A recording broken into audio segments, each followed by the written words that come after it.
Welcome to Financial Issues, where we help you steward faithfully by honoring God with your investments. Now listen in as we give you the practical tools and advice you need to become a biblically responsible investor. This is Financial Issues, where we help you defund darkness and fund the light by investing with biblical integrity. Hope you all had a blessed weekend, a blessed day of worship, and we are back here with you this morning. Seth Udinski, Samuel Case, and your host, Mark Minnella. Mark, it's great to have you, brother. You ready to rock and roll? Welcome to Monday. Welcome to Monday. Yeah, I am. I'm ready to rock and roll and get into it and have a good time here this morning. I hope all our watchers and listeners are in the same mood. Praise God, and let's take an hour and have a great time. Yeah, let's have a good show, folks. We want to hear from you. Phone lines are wide open. We've already got a call in the queue there, 610-363-1110. You're going to want to get your call queued up right away here, folks. 610-363-1110. There's a lot to talk about, guys. We've got happy government shutdown record day. Sam, what are we on today? It's day 41. So 41. We officially have crossed the threshold of 40 days and 40 nights of government shutdown. A perfect shutdown. Isn't that amazing? It's crazy stuff. Hey, Sam. Sorry, Mark, wouldn't you think that we would see more or feel more besides the sensationalism that the news is putting out there? You know, like the day before the SNAP benefits were going away, they were interviewing people who were saying they didn't have money for food or for clothes, or they don't know how they're going to raise their kids anymore. They're broke. And a guy actually said, "Yeah, now I'm sleeping in my car." A TSA guy. It's like, you haven't even stopped getting your money yet. How? Seriously. I mean, but outside of the sensationalism, I haven't seen much of a problem. I know the government isn't moving forward with getting the Congress hasn't got the budget done because they can't. And, the Senate sitting on their hands is okay by me so far, but I don't know. It just seems like there should be more to it. You know? Well, it's like with the tariffs. Yeah. There's all these projections of what's going to happen, but the reality of it has yet to actually set in, right? That's sensationalism. Right. That's right. It sells advertisement on the news media. Yep. Well, we do have an update here. Senators did vote 60-40 over the weekend to advance a clean resolution to pass a government funding bill through January. A final vote on that is still needed. 8 Democrats joined the Republicans for that vote. That deal would reportedly give back pay to federal workers, but will not extend COVID-era Obamacare benefits, though Republicans are promising there will be a separate vote on that sometime in the future, just so you know. So, Mark, let me ask you a question. And Sam, you can chime in on this, too. In fact, all of you can chime in on this if you join us in the call queue at 610-363-1110. I saw a meme over the weekend. So the picture is, I'm going to try to describe it to you as best I can. Picture this. You've got a guy and presumably his girlfriend next to him on a sofa, and then there's another girl on the other side, and the view is from the back, and the guy has his arm around the girlfriend, but he's holding hands with the girl on the far side. The girl on the far side is Democrats, the girl in the middle is conservatives, and the guy is Republicans. So it's really, conservatives are clinging their hopes to the Republican Party, but the Republicans are sneaking around their back and linking up with the Democrats. My fear is a uniparty. What do you guys think about that? Am I off base with that? Is the meme right? Are the meme lords right again? I remember an old black and white film, and I can't remember. It's somebody goes to Washington, and it's near the end of the film. And is it Mr. Smith Goes to Washington with Jimmy Stewart? Yeah. Right. Classic. And the Democrats are in the back, or the Republicans are in the back watching his speech go on, and one of them saying, "Well, there's no difference between them and us." He says, "Yeah, there is. They're in power now." Right. That was the only difference, So I don't know if that's true. Actually, I think in this day and age, the Republican Party is many times more conservative than the Democrats. The Republican Party, even behind the scenes, seems to be. I'm not going to say. Yeah, I believe they truly want to. There's a good portion of Republicans who want to honor God in all they do, including how they serve this nation. So that conservatism will continue to keep us safe. On the other side, if we went all Democratic, they lean far left and one world order. There is a difference these days. It's not the same anymore. But it doesn't mean that there's not a lot of crossover and a lot of shenanigans going on. Yeah. 610-363-1110. Folks, if you want to weigh in, go ahead and do it right now. Cue your call up, 610-363-1110. Hey, guys, elsewhere, real interesting story here. Palantir apparently appears to now be anti-woke. I find that very fascinating. Sam, give us the details on this. What's going on here with their CEO? This is coming from an earnings call from CEO Alex Karp, who, by the way, identifies as progressive. He says he's progressive but not woke. And during that earnings call last week, he said the company Palantir is the first to be completely anti-woke, praising his employees for standing up for free speech and being on the, quote, right side of American values, which he says delivers venture quality results to regular Americans. He went on to note that Palantir's technology supports ICE in those deportation raids and Israel, and at the same time criticized his fellow progressives for siding with elites again and again instead of the working class people, especially when it comes to immigration, which appears to be Alex's real bugbear in this situation. Interesting. Mark, what do you make of this? That is interesting. I don't know. You know, at first blink, it seems like Alex's move or his comments reflect how corporate America is just really growing tired of the woke situation. I mean, that's the first blink, but we don't really know. I mean, he claims to be a progressive himself, so we got to consider that, right? He was a major Biden donor. He voted for Kamala Harris in 2024. Right. I mean, lately he's become a vocal supporter of Donald Trump. The question is that ideological or is that convenience? It could be both. He apparently has changed quite a bit since October 7th. He is Jewish, and I think the Democrat reaction to that whole thing has really bothered him in a lot of ways. Yeah, I bet it did. You know, in Matthew, I think it's chapter 7, maybe verse 16, it says, we will know them by their fruits. And there's, there's godly fruits and there's evil fruits and stuff like that. I think this is a good time for Christians to say, okay, we really appreciate the direction he's going. But agreeing with somebody's politics is not what investing with biblical integrity is about. It's about a company that aligns the usage of their resources, of what they believe is their resources, to godly causes or purposes. So we'll see how this goes. You know, Palantir also makes the bulk of their money from the U.S. government. I'm not saying that he is doing this, but if the majority of your wealth and your success comes from an entity, and that entity has a different ideology or direction than you do, you might want to consider getting in line with it. So maybe he's just doing that as well. I can't tell. You know, I never know who's real or not anymore. So that's where the discernment comes in. Let's wait and let's see where the fruits go. Let's see if he continues down this road, if his alignment of values, if they don't get stupid and start, sending money to kill babies or encourage people to be sexual immoral or things like that.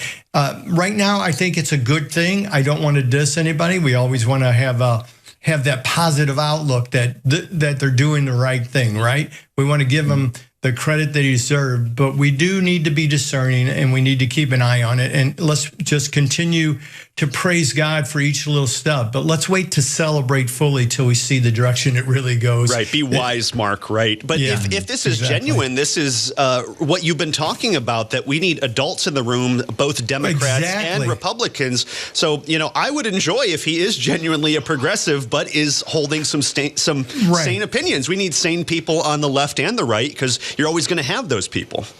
And a lot of conservatives, people like you and me and others, have some of the same views as some progressives. We all want to care for the weak and those in need. We all want to be compassionate. We want to do a lot of neat things. We really believe in freedom of speech. And hopefully that is, when somebody says they're progressive, that's what they're talking about, and in alignment with what we're talking about too. So yeah, I think it might even just be like we're seeing the cracks in the walls now of wokeism revealing its emptiness and how it never did have any legs anyway. It was just media and a few powerful people pushing and gaslighting the rest of us. And unfortunately, too many people jumped on the wagon too quickly, and now we're seeing the pullback. I like what he said about wokeness. He said it is the central risk not only to his company, but also to the country, and described it as a, quote, thin pagan religion, not a political ideology. You got to respect that. Got to respect that a lot.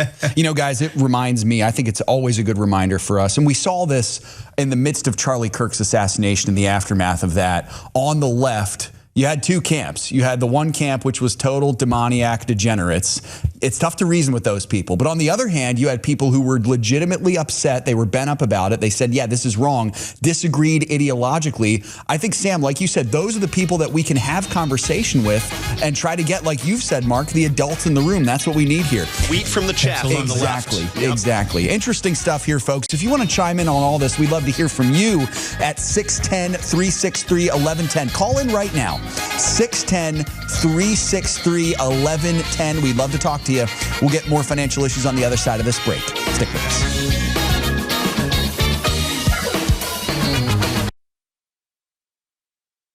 There are moments in life that define us. Choices.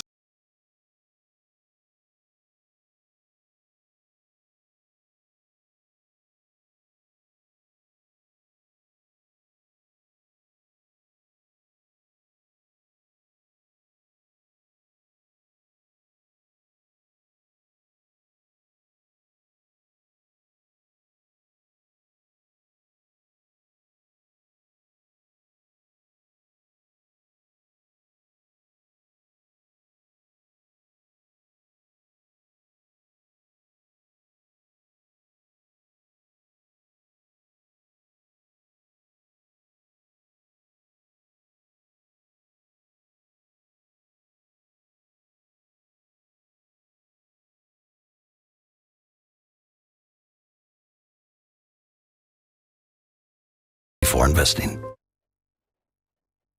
In a world where financial decisions can feel overwhelming, it's easy to lose sight of what truly matters: our family, our faith, and our future. With financial issues by our side, we can invest knowing that our financial decisions are in line with our values. Take the first step today and become a financial issues partner to access rich online resources, training tools, and guidance for biblically responsible investing. Head over to financialissues.org and learn how to invest your money in a way that honors God. That's financialissues.org.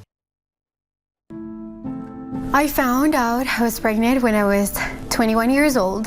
For me, I was scared, I was shaking. They do an ultrasound, and that's when everything changed. When I saw my baby, and when I heard her heartbeat, that was it. We've seen the hand of God ever since we stepped into the pregnancy center. To find out how you can support the life-saving mission of Preborn, go to preborn.com/FISM.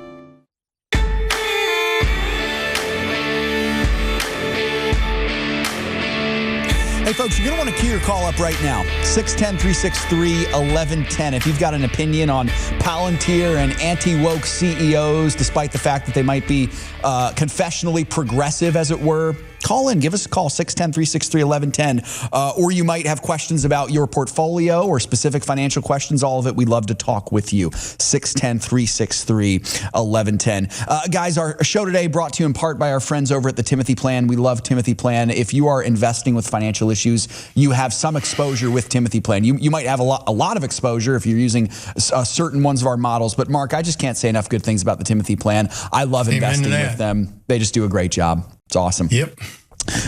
Folks, you can check them out, timothyplan.com. Mark, we got this great comment over the weekend. I'm going to share it with you. My goal is to embarrass you, so I'm going to do that. Angie, one of our partners, says, I love having Mark as the host. She doesn't love it once or twice, 3 times. love having Mark as the host. He's such a great and as great godly ease with everyone. Angie, thank you for that comment. That is awesome. Yes, thank you so much. That's that warms my heart. Appreciate that. Yeah, that's great. Well, 610-363-1110. Mark from Nelson in Louisiana. Good morning, Nelson. What's on your mind this morning, this wonderful Monday morning?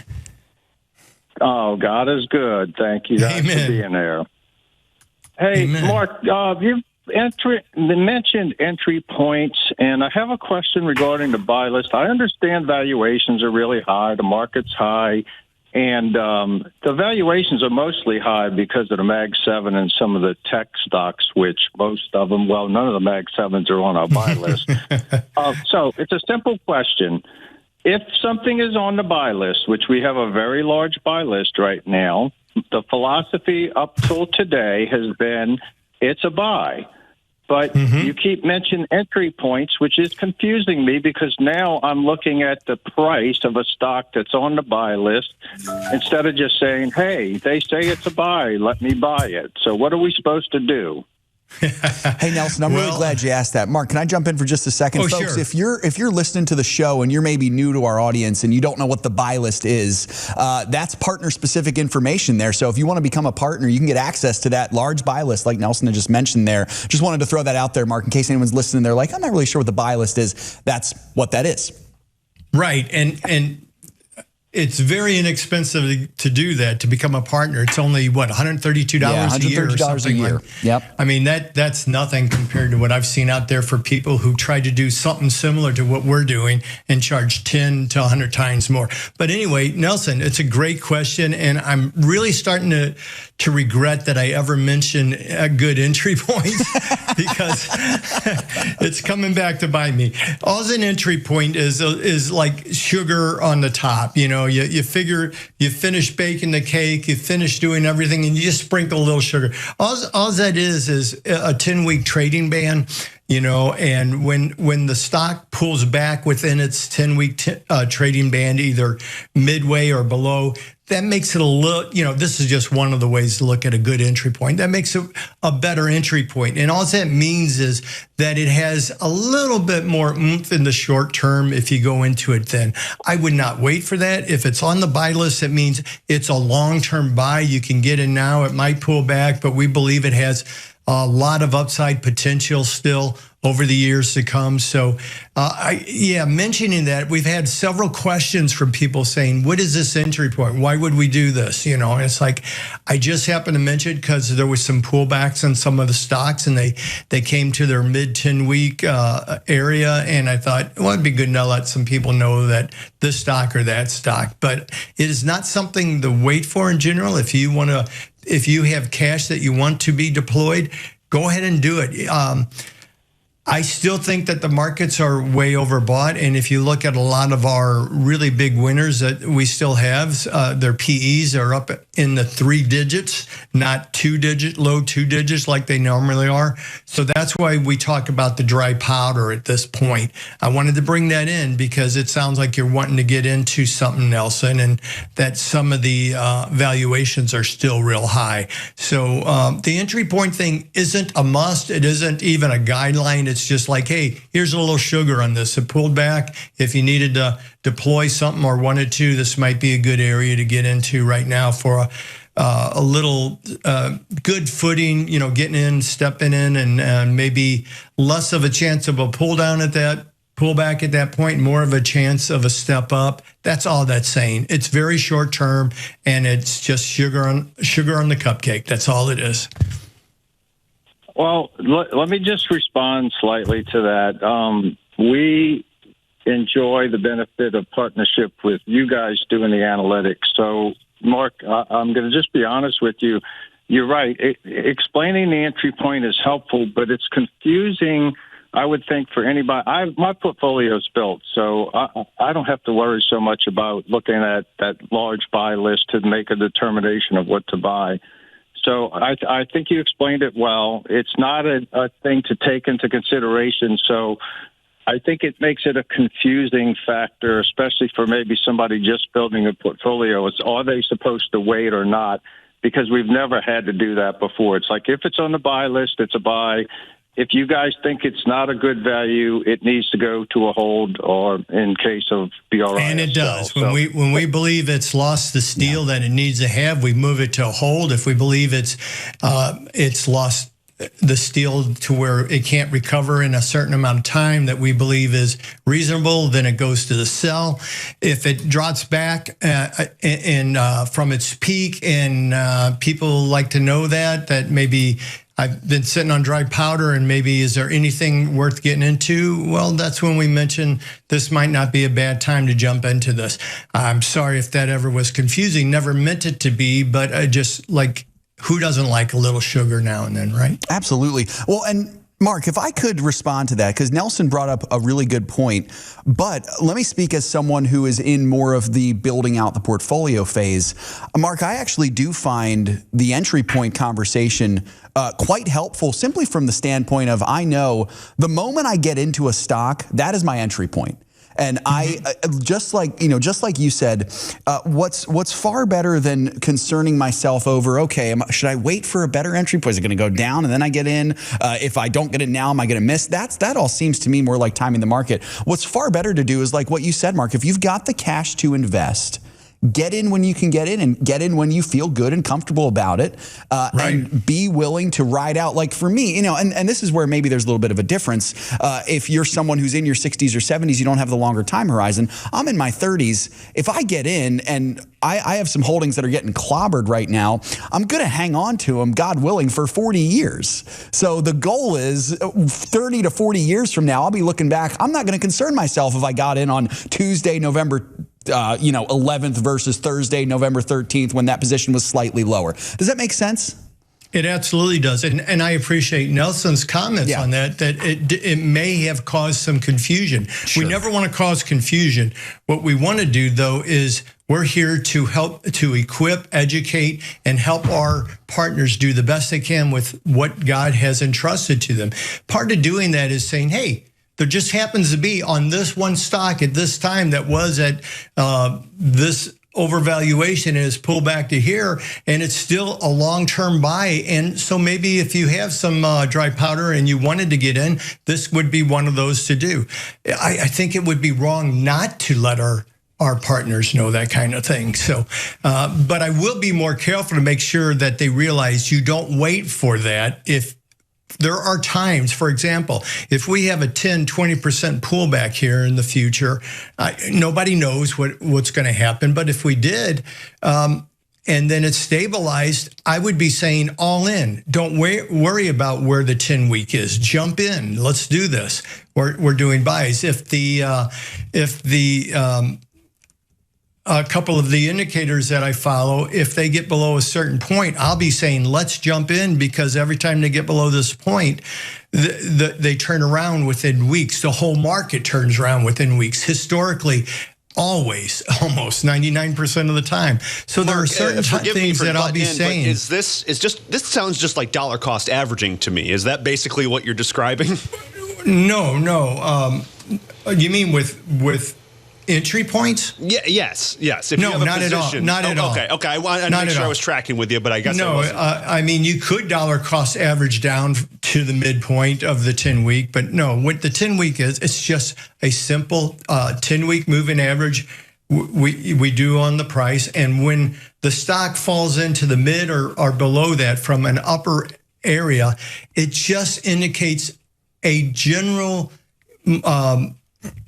In general, then it may be a better entry point than buying it at where it was before it dropped to that point. If it's a solid stock to begin with, and that's what we're talking about. We're only talking about solid stocks. There's not anything else. We're talking about the buy list stocks, the ones you could buy at any point for the long term, realizing there's going to be volatility in there. All we're saying is it pulled back from here to here, and this might be a good time to jump into it. That's all. It doesn't give you, in 10 years, it wouldn't even matter. In 3 months, it might matter just a little bit. So that's all. We're just trying to make sure people understand there are little things that can put a little sugar on your buys and stuff, but you're not supposed. I never said, and I never would have said, wait for a 10-week midpoint before you enter any of these buy stocks. That's not the way we invest here. I never did say that and never will. What I did say was, here's a couple of stocks that just happened to pull back. And, maybe this is a good entry point now since they're at the mid 10-week entry points. So anyway, I think we're beating it to death right now. It's not a big deal. It's not even worth spending the 5 minutes or 10 minutes we did on it, except for Nelson's point that maybe it confused somebody. And I don't want to confuse anybody. I want them to realize anything on the buy list is a buy. If it's not a buy, it won't be on the buy. It'll be on the hold or the sell. That's the bottom line. So it's still made a steal if it's on the buy list, or should be, and we haven't discovered otherwise as we're reviewing them. And you should be able to move into it anytime you want. When the markets get overvalued, when there's things like this, and we're starting to get dry powder, that's when we'll talk about these little things. It's like, okay, this one stock was really overvalued. It's pulled back. Maybe this is a good entry point because it is on the buy list and it is a long-term buy.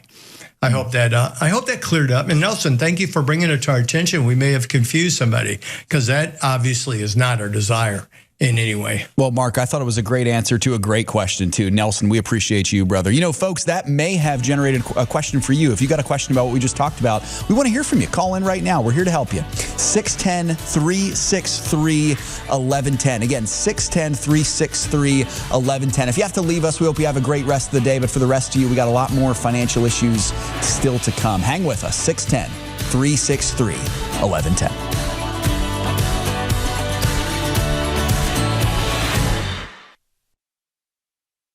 In the last 10 to 15 years being in ministry, being married, something that has been constant in our lives is Samaritan Ministries. As we've moved, we've had babies, we've had different things come up, we have just been able to rely on Samaritan in ways that we never really even thought about before becoming members. Our heart's desire is to plant roots and be in a place for a really long time. It's how we were raised. We see the benefits of that, but we also see the open-handedness of being used by the Lord wherever He calls, because we just assumed when we started pursuing church planting, the quickest way to get from point A to point B is a straight line. And with the Lord, sometimes you find out it looks a lot more like this. And yet, Samaritan was with us through the entire thing. We didn't have to look into, we have to change insurances now because we've moved states or whatever the case may be. And it's just been a real blessing to us in different phases of life. I'm Kyle. I'm Colleen. And we're the Gen X. And we're Samaritan members. I started investing close to 30 years ago now. All that time, I had never heard anyone talk about setting up your portfolio in a way that glorifies God. When I first heard about it, I was listening to the radio, a show called Financial Issues. They were teaching people how to honor God with their money. That made a lot of sense to me.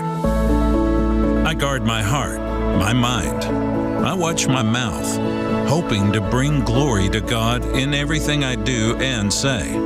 Well, why wouldn't I want to do the same with my money? I decided I wanted my portfolio to glorify God. I became a partner with Financial Issues, and it's been one of the best decisions I've made. I want to leave a legacy of godliness for those who are following in my footsteps. Invest your money in a God-honoring way. Go to financialissues.org. My baby was like this big. He's like this tiny little spectrum of hope and this unnamed beauty, in a sense. It was poetic. And I saw his heart beating on the screen. And I mean, I went from, I don't want this baby, it's just a fetus, it's just cells put together, to talking to my child on the screen and feeling really protective and knowing that there's life growing inside. I mean, that sonogram changed my life. I went from just Candace to mom. I'm a mom. To find out how you can support the life-saving mission of Preborn, go to preborn.com/FISM.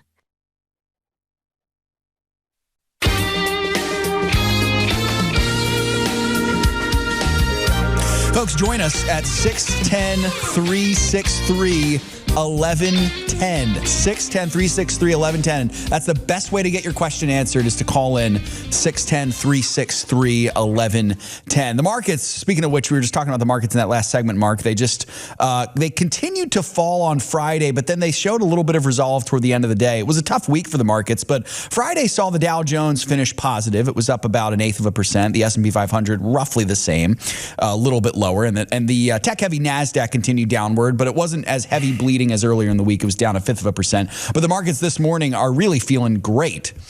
So as of right now, as we've just opened, all three indices are really doing well. The NASDAQ way up right now, over 1.5 percentage points.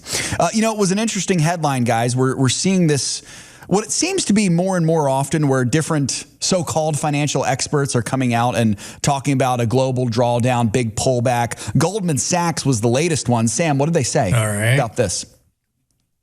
Yeah, you got Goldman Sachs and also Morgan Stanley, both of the CEOs last week, warning of a potential market correction in the next 2 years, saying it's going to be something like 10 to 20% in their estimation. We also heard something from JP Morgan's Jamie Dimon recently as well. This also comes as we've recently learned that Warren Buffett has now stocked up a cash pile of something like $382 billion over concerns of over high valuation in the market also. Interesting. Mark, what do you think? It's interesting. Sometimes when we get a consensus like this, like from the three major Wall Street voices, I start thinking, what is going on? Because remember, this is power. Money is power, and power is what a lot of these companies are all about. So if they said in the next 2 years, and my mind immediately went to, how often do we have a 10% pullback in the market? And I didn't look to see, but that's more often than you'd want to know, really. But the point is that I'm wondering what their motive is. Is this just to seed the people so that people don't panic when that happens and they stay trading, they stay in the market, to keep the calm and let people know it's not a market crash, it's just a pullback. And in that case, it'd both be good for them and good for the markets for people to realize that. Mark, Morgan Stanley's CEO did say in his comments that, these are fairly common pullbacks, and he even described it as a sort of healthy development. He thinks it would be an important rebalancing in the market. So what are your thoughts on that? Would this potentially be a good thing to bring some of those prices down? Yeah, and that's what they're saying, is they're seeing mispricing in the market. We're seeing euphoric pricing in a lot of stocks. 200 and above PEs are just way euphoric, and we're seeing a lot of those, unfortunately. We're seeing all sorts of overvaluation. So I'm not discounting what they're saying. I'm just saying that maybe what they're doing is preparing people in the market for something that is inevitable. And they're preparing everybody so they don't freak out. And I think that's good. The markets have to breathe. It has to pull back sometime, because otherwise, and Nelson, don't you call me on this, how would we ever get those good entry points? Sorry. Stirring the pot, Mark. I love it. Oh, I love his question. It was perfect. I never want to be confusing in any way. I want people just to know we're looking at all aspects of what they're doing. We're doing more than just finding out if they're fundamentally strong, but we're watching the technicals. We're watching all the different things, the bullish percents, those kind of things, to help you whenever possible to make the best investments you can make. And we want to make it very clear and easy to do, not confusing. And I'm just going to say this for the last time. Do not wait for those entry points that I discuss every now and then. Just if you got money to deploy and you feel it's okay to do so, then go ahead and do it. I believe the markets are a bit overbought, actually a bit overbought, not quite outrageously overbought, but they are overbought, and that we may see. I agree with Jamie Dimon and the rest of them that there may be a pullback. I don't think it's going to be as long as 2 years, but I think it'll be fairly soon, if possible, within the next 3 to 6 months. If not, then we'll see a slowdown anyway, so that the valuations will catch up with some of those stocks. Mark, no panic, just general market roller coaster that we're all used to here at Financial Issues. And that's why we have diversification. That's why we buy companies of steel. And that's why we invest for the long term, so we don't have to worry about those things. Mark, you'll have to forgive me. I don't mean to derail the conversation here, but a quick story mode here, very quick story. When I was in college, I dated a gal who I never should have been dating because I assumed that it was God's will that I would marry this girl. I tried to micromanage God's will instead of asking normal good questions like, am I attracted to her? Do I like her? Can I see her as the mother of my children? Do I want to spend the rest of my life with her? So I can already tell this story is going to end very well. Yeah, it did end very well because that girl was not Megan. God graciously gave me the courage to end that relationship, and then I ended up with my wife, who I love more than anything in the world outside of my salvation. But the reason I bring that up is I think a lot of us have the tendency to apply that kind of thinking where we can almost strong-arm things to happen for us. We can strong-arm God in doing what he wants for us to the markets, and we assume I need to get in exactly when the markets are at the lowest point. Exactly when it's at the lowest, that's when I'll get in. Exactly when it's the highest, that's when I'll get out. It's not possible. We're humans. We don't know when the market's gonna crash or going to go back up. We can read the signs, and Mark, that's what you've been doing, and I think Nelson's seen it as well. But we cannot predict the exact moment when that is. Right. That's God knows. Right. We don't. That's why we're long-term investors. Yeah, exactly. We're not going to sit in cash for the next 3 months to 2 years waiting for a 10% pullback. If we're invested in strong companies with good potential, with great fundamentals, then we could make more than that before that pullback and then recover from it very quickly. So, by the way, Mark, you were talking about how common a 10% pullback is. According to this data I'm looking at, they say it's about every 30 months or so. Does that sound there? You go. Right? About every 3 years, and we haven't had one for a while, have we? Looks like September 2020. Yeah, so, I mean, by them saying that, what they're saying is it's going to be noon again sometime in the next 24 hours. It's going to happen. Yeah.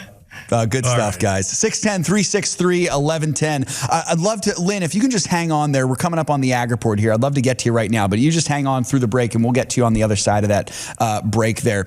We also did see some jobs data coming out here quickly. Sam, give us just the quick details here. What did we get from that despite the government shutdown? No, it's amazing. Able to get the data still comes in. Well, according to an outlaying firm, Challenger Gray and Christmas, they say in October there were 153,000 job cuts. A lot of those were in the tech sector due to AI restructuring. That's up 180% from September. But then on the jobs hire front, this is from ADP, they say that private companies added about 42,000 jobs in October. That was nearly double the original expectations. Yeah, doesn't that sound a bit confusing? One says 143 layoffs, the other says additions. You know, so it seems like it's contradicting itself. But here's the problem: the ADP is facts. That's what we have to realize. ADP reports what actually has happened, and then the other Challenger poll, the Challenger Gray and Christmas poll, what that is talking about is what people are saying they probably will do in the future here, but they're not facts. They haven't happened, and it may be 1 year, it may be natural retirements, it may be all sorts. It could take 3 years for that to happen. Makes sense. So, hey, Mark, hold that thought there. Let's pick that up on the other side of the break because we got the ag report coming, and then I'd love to hear more about what you're saying. Folks, Craig Halgard here with the ag report, then we'll be back after this.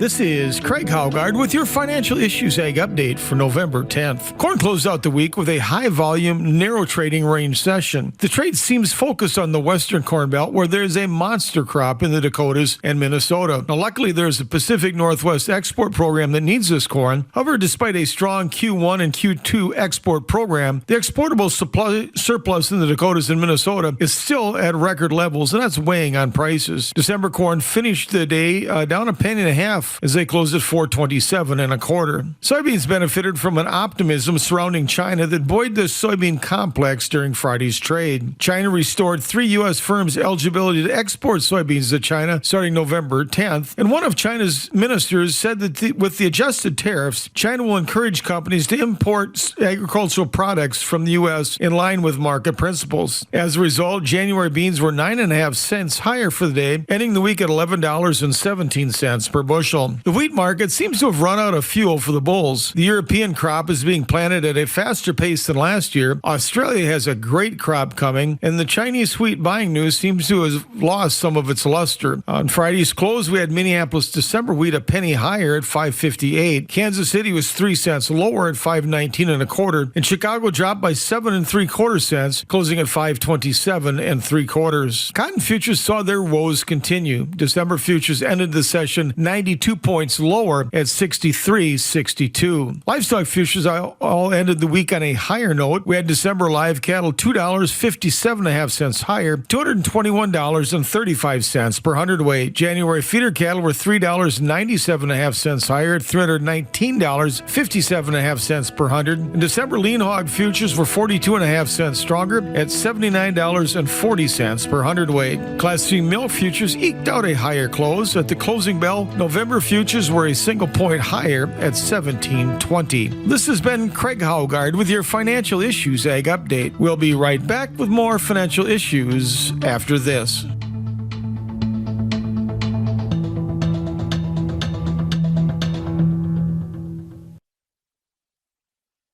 Are you tired of the chaos? There are a lot of things that make noise, but only a few that truly matter. As a parent, I want to leave something that will last for a long time. You invest $300 a month on unfinancially big by the time you retire. Not just an inheritance of money, but a legacy of godly values. Here at Financial Issues, we want to help you grow your money, but our main goal is to help you honor God with the money that He's given you. Invest your money in a God-honoring way. Go to financialissues.org.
My baby was like this big, and I saw his heart beating on the screen. I went from, I don't want this baby, to talking to my child on the screen. That sonogram changed my life. I went from just Candace to Mom.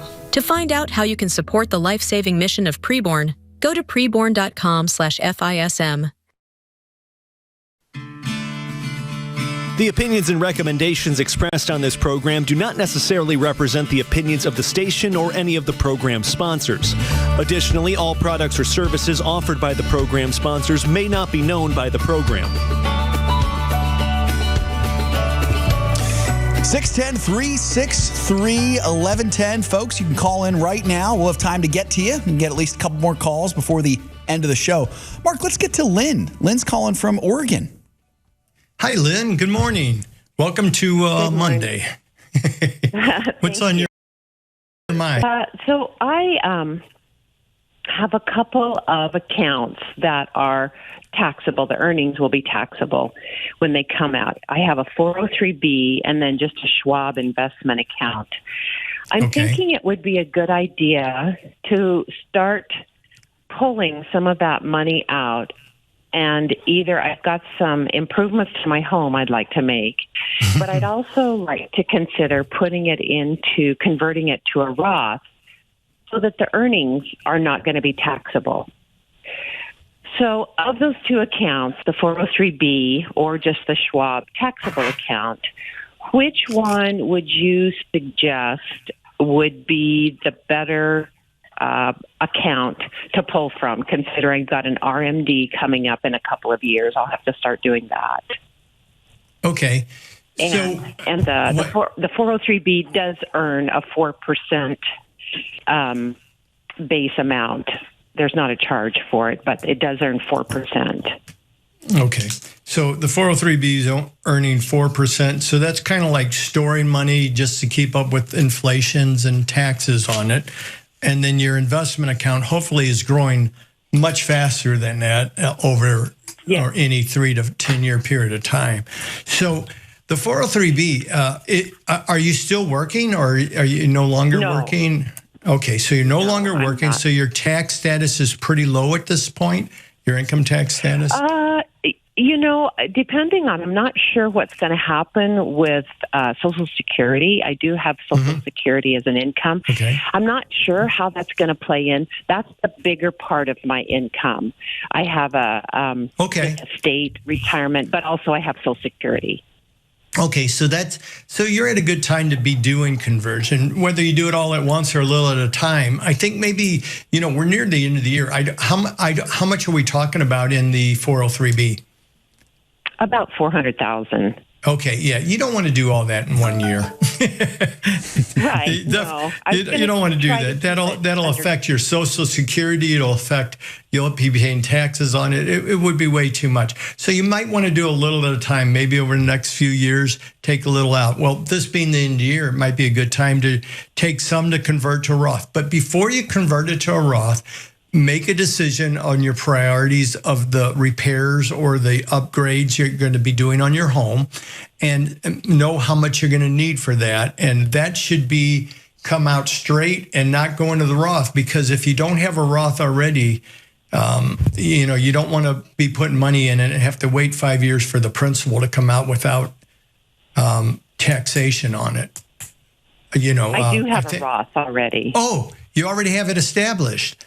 Well, praise God, there's nothing you really need to worry about except for the taxes of the conversion there. So I would sit down and figure out how much you can take in before it starts affecting your Social Security for the year. Talk to your accountant or your tax man and see, because if you bring in too much money, I don't think they directly attack your Social Security, but they attack your Medicare.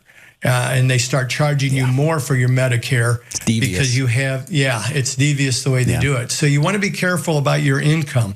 Find out from your tax guy how much you could convert without it impacting your Social Security, so you don't lose any of your Social Security for a year or two during the conversions. And then the money, and remember, first pull out the money for the home improvements, and then whatever's left over for the year that wouldn't affect your Social Security, pull that out. And then next year, do the same thing. That would be my suggestion, Lynn. And I hope that would help you to make the most out of the conversion, because then in the future, your Roth is tax-free as it grows. And you can maybe use the growth and income type model so that you keep up with inflation and beyond, and grow those assets so that you have growing income into the future. Okay, that makes sense. So you're right in line. I think you got the right idea is what I'm trying to say. And so I'm hearing that to pull it out of the 403B versus the investment, the taxable Schwab account. Well, right. The taxable Schwab account at this point has some tax benefits to it. If you're invested in stocks, anything capital gains in that area, you're going to pay 0 on those capital gains if you're in a low income tax bracket. And if you're in a higher, you're going to pay a fraction or a half or a third of what you would pay normal income tax on those gains for long-term capital gains. So it has a little bit. Your 403B, every penny that comes out is going to be taxed. So let's convert that first. Okay, and it's taxed at just a pure income rate versus a capital gains rate. Is that what you're saying? That's correct. It doesn't matter if you have capital gains in it or not. When you pull the money out, unless you have a special 403B that I don't know about, you're going to be taxed. Every penny will be taxed, added on to your income and taxed as regular income. Okay, that's great to know. Thank you so much for your help. Thank you. And I really think you had it all figured out, but it was good talking to you. That's awesome. Yeah, good stuff, Lynn. Way to go. Hey, Mark, let's get to Maynard. Maynard is calling from Ohio.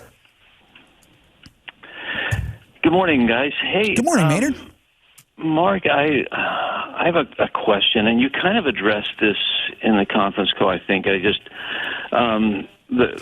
So my issue is with preferreds and REITs. I've not had a great experience with those, and the fact that preferreds are paid out and taxed as interest instead of dividends, which are taxed with the capital gains.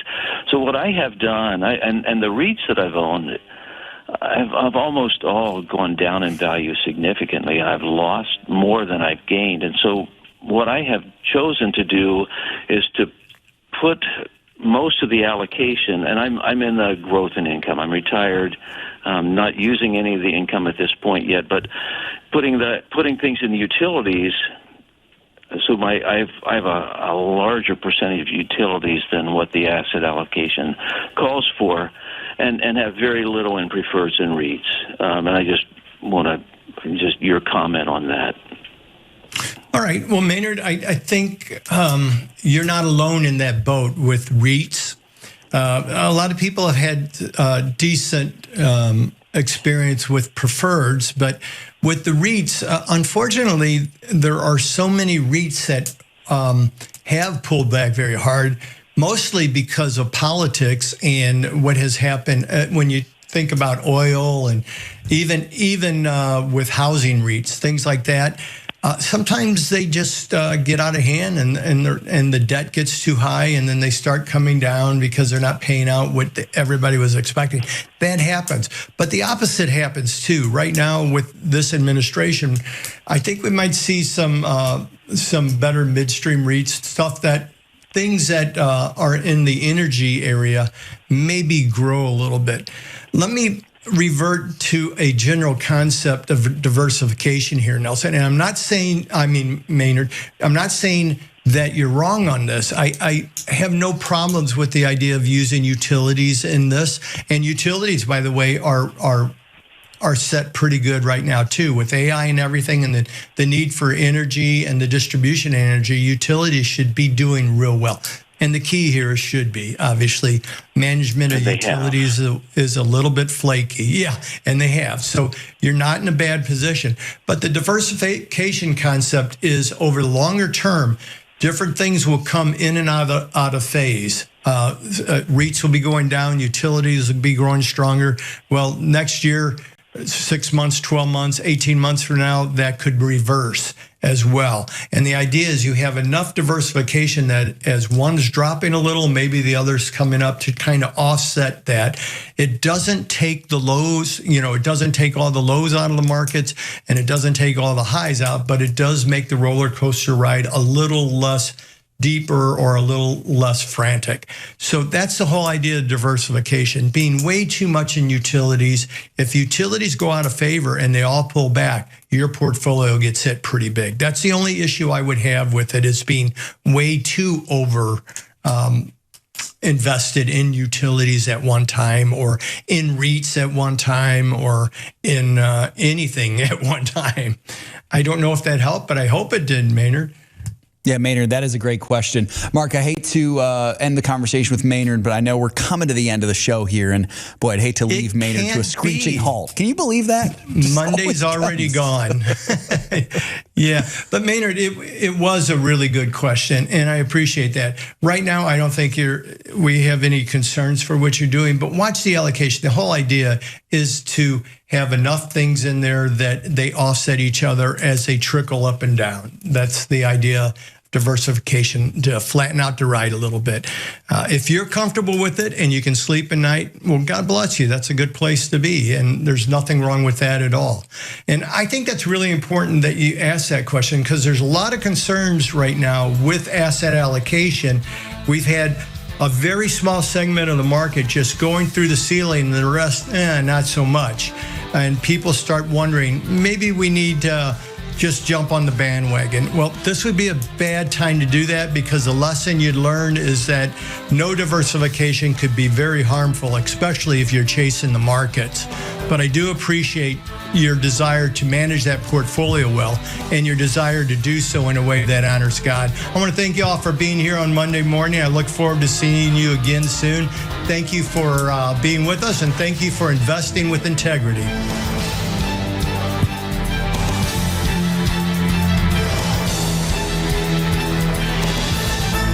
If we ever forget that we're one nation under God, then we will be a nation gone under. Thank you for joining us. This has been an FISM production.